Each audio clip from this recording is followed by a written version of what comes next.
जब हमारी सेना साथ मिलकर जय हिंद का उद्घोष करती है तो आसमान गूंज उठता है। और यह नारा किसने दिया था?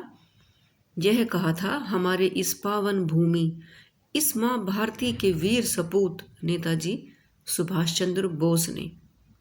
तो चलिए दोस्तों, नेताजी के विषय में अपने विचार प्रकट करते हुए मैं मीनाक्षी आपका स्वागत करती हूँ।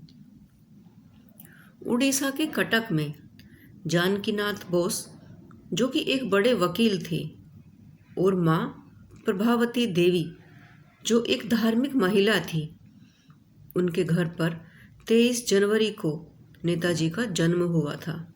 14 भाई बहन थे नेताजी के, और सुभाष उन सब में मेधावी थे। बचपन में एक बार जब वो किसी बात से प्रेरित होकर जमीन पर सोने लगे तो उनकी माँ ने इसका कारण जानना चाहा।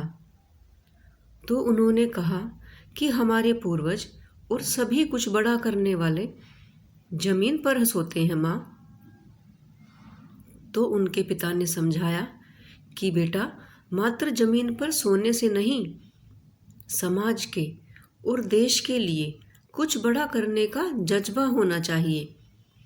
तब उनकी समझ आया और इसके लिए उन्होंने उच्च शिक्षा प्राप्त करने की ठान ली। सुभाष ने अपने कठिन परिश्रम से ICS की परीक्षा पास की और इसे पास करने वाले वो पहले भारतीय बने। लेकिन हाँ, एक बार कक्षा में प्रोफेसर के गलत व्यवहार के कारण उन्होंने प्रोटेस्ट किया और उन्हें माफ़ी मांगने के लिए मजबूर किया। इसी तरह जब वो देश के लिए सेना इकट्ठी कर रहे थे तो उन्होंने हिटलर से मदद मांगी।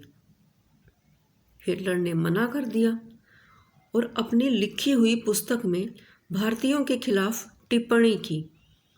लेकिन ऐसा करने पर नेताजी ने उनके खिलाफ बगावत की और उस पुस्तक की अगली प्रति में हिटलर को माफ़ी मांगनी पड़ी। हिटलर, जिससे सब डरते थे, नेताजी के आगे उसे झुकना पड़ा। उन्होंने आज़ाद हिंद फौज का गठन किया, जिसमें जापान और बर्मा ने उनका साथ दिया और 80,000 सैनिकों की फौज खड़ी की।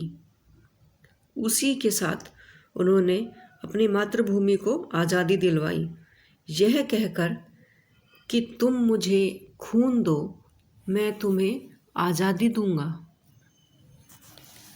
नेताजी की पत्नी वियना से थी, नाम था एमिली, और वो सेना के गठन के दौरान उनकी टाइपराइटर थी। उनकी बेटी है अनीता बोस। लेकिन अंत में नेताजी की मृत्यु रहस्य बनकर रह गई। लेकिन सैनिक और देश सेवा करने वाले, उनका कभी अंत नहीं होता। वो चमकते हैं हमारे जीवन में, हमारे विचारों में और आसमान में हमें रोशनी देने के लिए।